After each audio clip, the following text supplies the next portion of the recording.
pada malam ini kita melanjutkan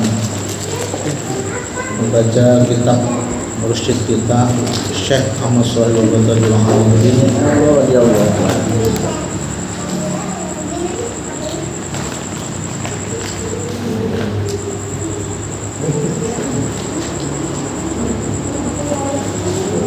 Di dalam hadis yang lain, wa fi hadisin akhar, kalimat la ilaha illallah itu disebut juga wahya kalimatut tauhid.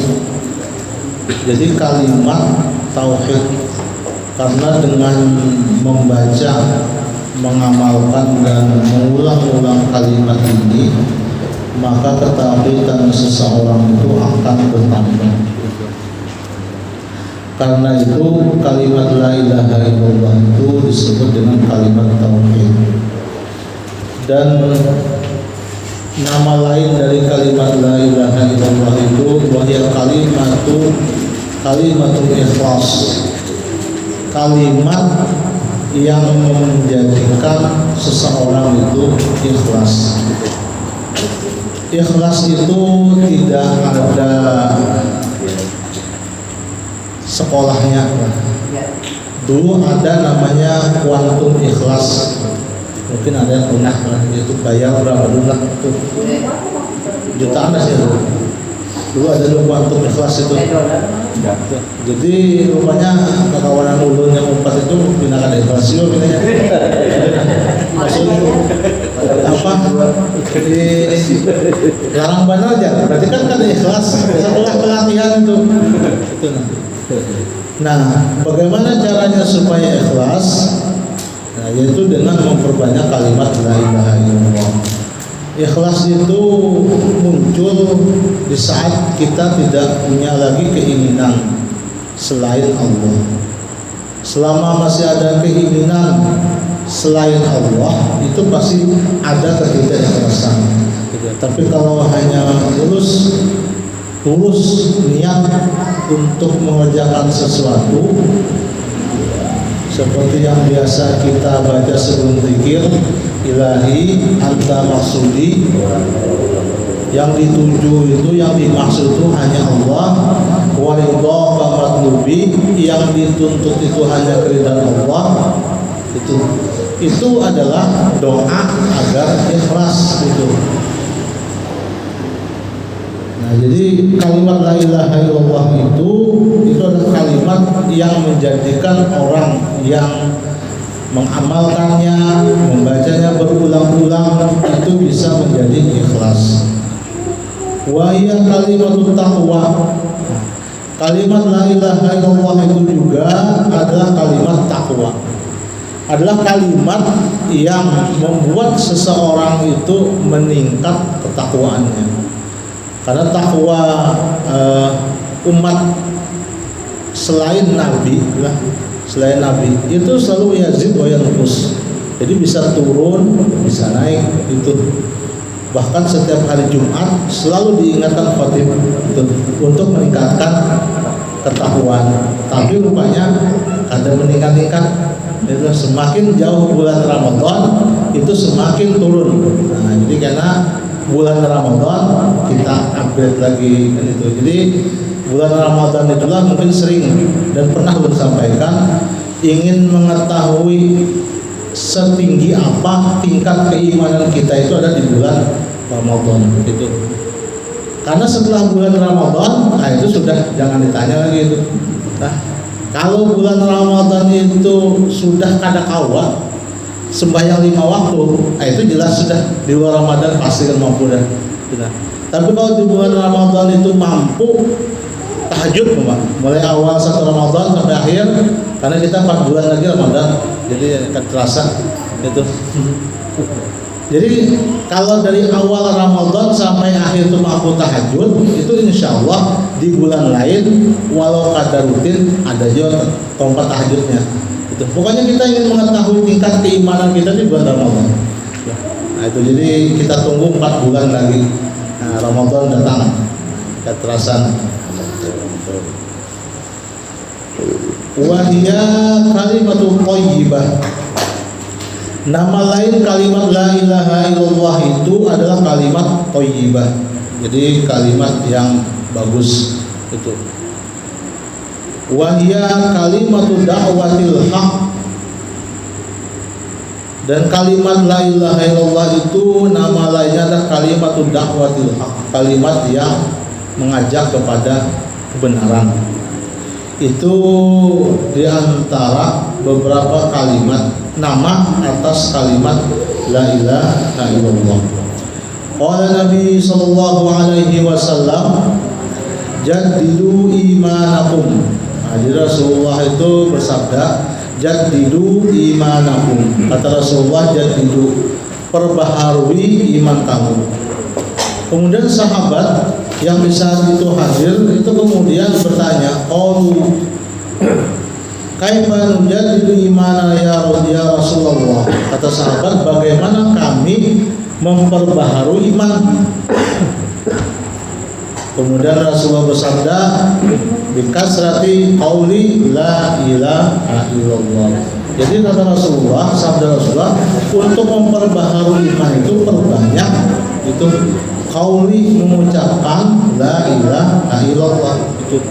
Jadi kalau ingin imannya selalu meningkat itu, minimal tidak turun, itu perbanyak mengucap kalimat la ilaha illallah. Qala Nabi sallallahu alaihi wasallam, man aksara zikrullah, siapa yang memperbanyak mengingat Allah.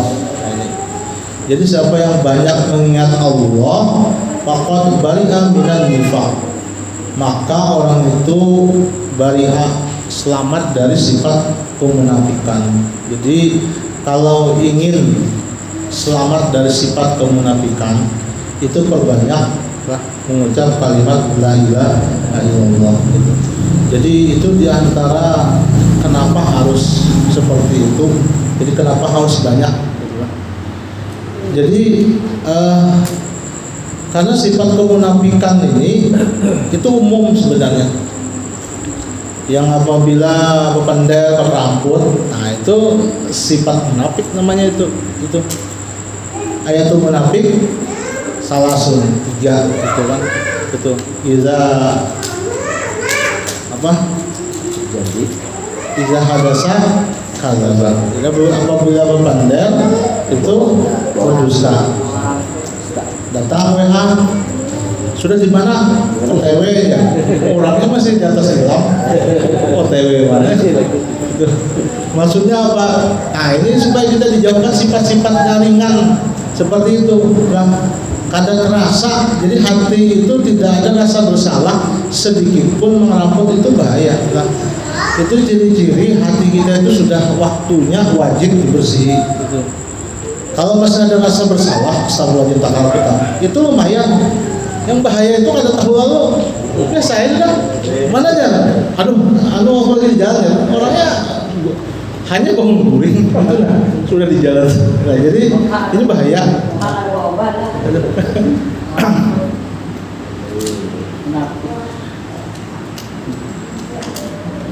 Qala Nabi sallallahu alaihi wasallam, zikrullah alamul iman. Jadi orang yang mengingat Allah itu ciri orang yang beriman. Jadi orang yang beriman itu adalah cirinya adalah mengingat Allah. Karena itu di dalam fikih itu disebutkan kalau orang meninggal dalam keadaan minuman keras, jadi mabuk meninggal, itu memang diriwayatkan Nabi pernah tidak mau menyolatkan. Itu karena memang di saat itu katanya imannya tidak ada. Itu di saat dia minum imannya tidak ada. Itu karena dia pasti lupa dengan Allah. Itu kalau orang ada ingatnya pastinya kada mau minum. Itu.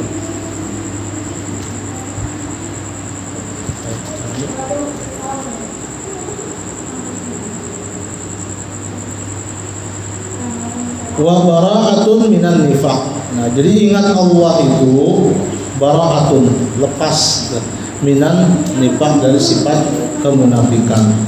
Wa hisnun minasyaitan, dan hisnun itu terdinding dari syaitan. ingat Allah. Jadi kalau kita berzikir bisa kerasukan setan, itu dipertanyakan zikirnya. Yang diingat itu Tuhan, lain kan? Itu sebenarnya. Selama orang itu mengingat Allah, orang itu tidak bisa kerasukan. Ada rumusnya. Tidak mungkin jin itu masuk ke tubuh seseorang yang di tubuh itu hatinya ingat Allah. Karena itu kalau ada thariqat, zikir sampai kerasukan hantu itu masuk ada setan, itu berarti zikirnya dipertanyakan. Itu pasti bawa itu orang lupa, untungnya dia berzikir tapi hatinya lupa. Itu karena itu pentingnya zikir itu diambil dengan cara baiat, itu adalah untuk tasalsul, untuk menghubungkan. Jadi ruh kita itu aman. Nah, jadi seberapa banyak kita berzikir, kalau dalam tata cara thariqat Qadiriyah Naqsabandiyah itu kan mungkin kesurupan. Kalau ada rumusnya itu. Tapi kalau kita tidak mengambil dari jalur itu atau zikir yang lain, maksudnya semua thariqat yang lain, kalau itu sanadnya jelas, ruhnya itu mau disambungkan oleh mursyid, itu sama. Kadang mungkin orang itu kesurupan. Tapi kalau orang itu kalau lu pernah ada seluruh mahasiswa itu kesurupan berzikir deh. Itu berzikir. Itu rupanya amalan yang pakai seni bela diri itu. Jadi aman-aman itu yang dia punya itu. Kalau bisa disambat akhirnya ada itu rupanya itu yang diamalkannya. Jadi rupanya khadamnya itu datang. Jadi zikirnya itu bukan untuk mengingat Allah, zikirnya itu untuk mengupgrade supaya khadam tetap ada sekalinya. Itu fungsi zikirnya, wajar aja.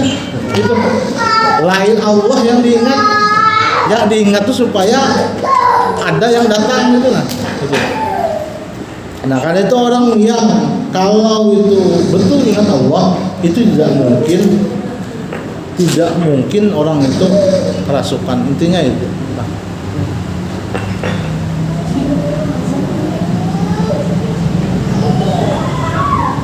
Wa hirzun minan niran, dan sebagai penjaga dari api neraka. Jadi kalimat la ilaha illallah itu membuat kita terpelihara dari api neraka. Qala Allah Ta'ala, Allah berfirman, alam taro kaifa daraballahu masalan kalimatan thayyibatan kasyajaratin thayyibatin asluha sabit wa far'uha bis sama tu'ti ukulaha kullahin bi'izni rabbiha wa yadru amsal linnas la'allahum yatadhakkarun. Surah Ibrahim ayat 24. Jadi Allah berfirman, ini biasanya kalau yang digambar, kalau gambar latifah itu biasanya ada ayat ini, alam taro kaifa daraballahu masalan, ditulis. Nah, ayat ini sebenarnya tafsirnya seperti ini. Alam taro, apakah kamu tidak memperhatikan, kata Allah, kaifa daraballahu masalan, bagaimana Allah menjadikan contoh kalimat thayyibah. Jadi kalimat thayyibah itu, jadi Al-Quran menyebut la ilaha illallah itu sebagai kalimat thayyibah. Para mufassir seperti tafsir Jalain, tafsir yang lain itu menafsirkan kalimat thayyibah ini ay la ilaha illallah. Kasyajaratin thayyibatin, seperti pohon thayyibah. Jadi pohon itu intinya pohonnya itu subur, sehat gitu kan. Asluha sabit, jadi batangnya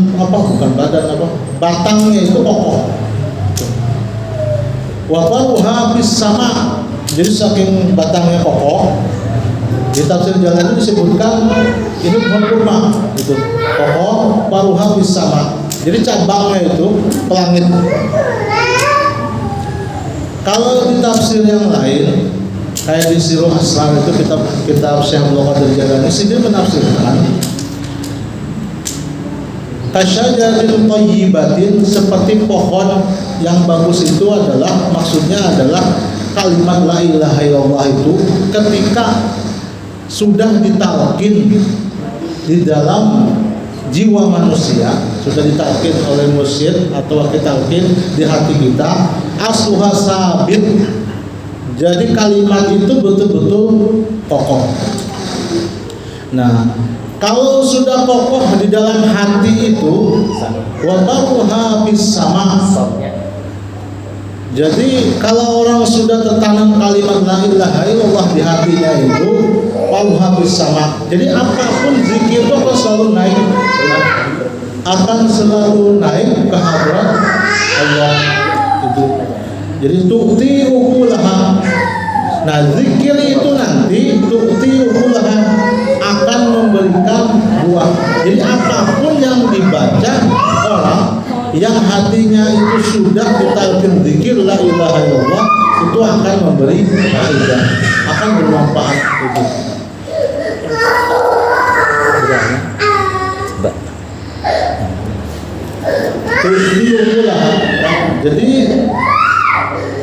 Jadi orang-orang yang sudah betul-betul tertanam di hatinya itu kalimat la ilaha illallah, dan dia betul-betul ingat lah. Jadi apapun amaliyahnya itu naik lagi. Itu maksudnya Allah bersama tuti ukulaha, dan itu akan bermanfaat. Maksudnya bermanfaat itu apa? Seluruh ibadahnya itu tidak kosong, karena amal ibadahnya itu berisi dengan kalimat Allah. Nah, ini yang membedakan orang yang hatinya sudah ditalkin dengan tanda itu. Jadi ketika mengucap Allah, hatinya itu memang bergetar, hatinya itu ada connect itu dengan silsilah yang menyambungkan hatinya itu sampai ke Rasulullah. Nah, itu tuti ukulahin. Jadi kapanpun lah itu. Jadi akhirnya orang-orang yang hatinya itu sudah ditalkin zikir, ketika dia membaca tasbih, ketika membaca tahmid, itu beda lah dengan orang yang tidak ditalkin. Karena apa bedanya? Karena orang-orang ini hatinya sudah diisi dengan zikir. Jadi ketika dia mengucap kalimat Allah itu hatinya ikut mengucap, dan ketika mengucap subhanallah, maka subhanallah itu hidup. Seperti itu. Bi'izni rabbiha wa yadribu amsalna sallallahu alaihi. Begitulah Allah menjadikan perumpamaan bagi manusia agar mereka itu memikirkan. Di sini dijelaskan bagaimana pentingnya itu kita itu mengambil baiat sebuah thariqat. Thariqat apapun sebenarnya, selama thariqat itu mu'tabarah.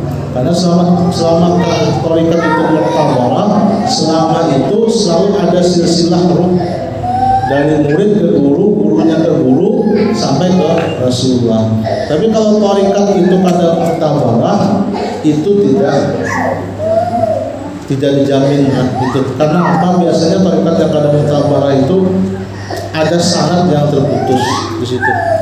Jadi kalau sudah sanadnya terputus, itu kadang mau dijamin itu keselamatan thariqat itu.